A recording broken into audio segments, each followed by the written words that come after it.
Thank you very much, Mr. Chairman. I apologize for being late. Had a previous meeting that had to be at until 10. Two areas of questions. One, in terms of the resiliency and survivability, regardless of how many nuclear weapons or what platforms they are, our command and control structures and the ability to make them less vulnerable. I'm talking about space, command and control, the vulnerability of an attack that could like render our ability to operate, regardless of how many weapons we have, to eliminate that. What's most important for us to do to make sure that those systems can be protected so that our infrastructure can work in a crisis?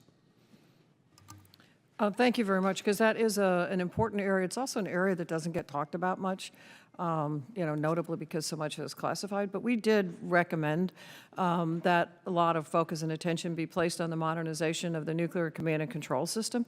And this also includes how to make all of these various systems more resilient. With a space system, maybe it's multiple systems, maybe it's protecting those systems. But part of it is also the early warning part of the nuclear command and control system, and making sure that that doesn't look like a very large target at the outset so that we lose our eyes, if you will. So looking at how to keep early warning systems very accurate, very resilient is a large part of this. The other piece of making sure that the president always has time and options to consider, and the nuclear command and control system has to be the system that provides him that time. So it's incredibly important, and we have to really focus this, and it's hard because it's hard to talk about. Yeah, understood. The big thing that was missing from this report, in my view, was an analysis of the cost involved. And that's really what we are facing on this committee, because every major system that we're talking about upgrading right now is significantly above budget, whether it's the Sentinel GBSD, I guess the B-21's kind of hanging in there, but there are a variety of different systems. Looking at pit production, it is overwhelming.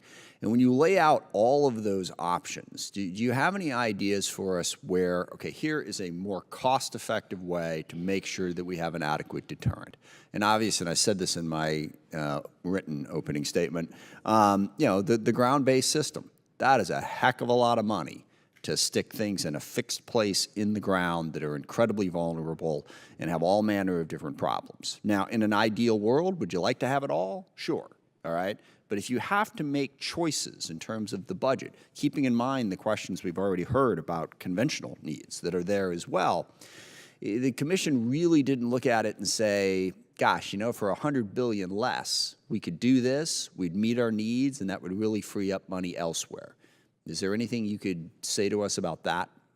Mr. Chairman, Representative Smith, we spent a lot of time considering that question. Of course, our writ did not include the development of cost estimates for all of these things, and we did not do that, as you point out.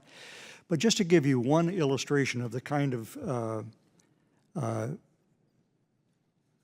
question that we tried to answer here, the ground-based interceptor system that we have today, and I'm not sure if that's what you were referring to by our ground-based missiles, but our current— I was referring to the ICBM replacement. Well, if I could just stay on the ground-based defensive system, because to some extent they're related.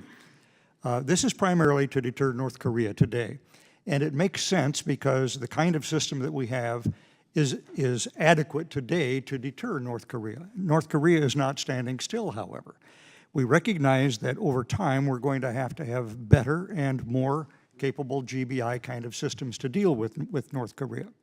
The question is, do we just continue up that ladder, or might there be a more cost-effective way to deal with that threat?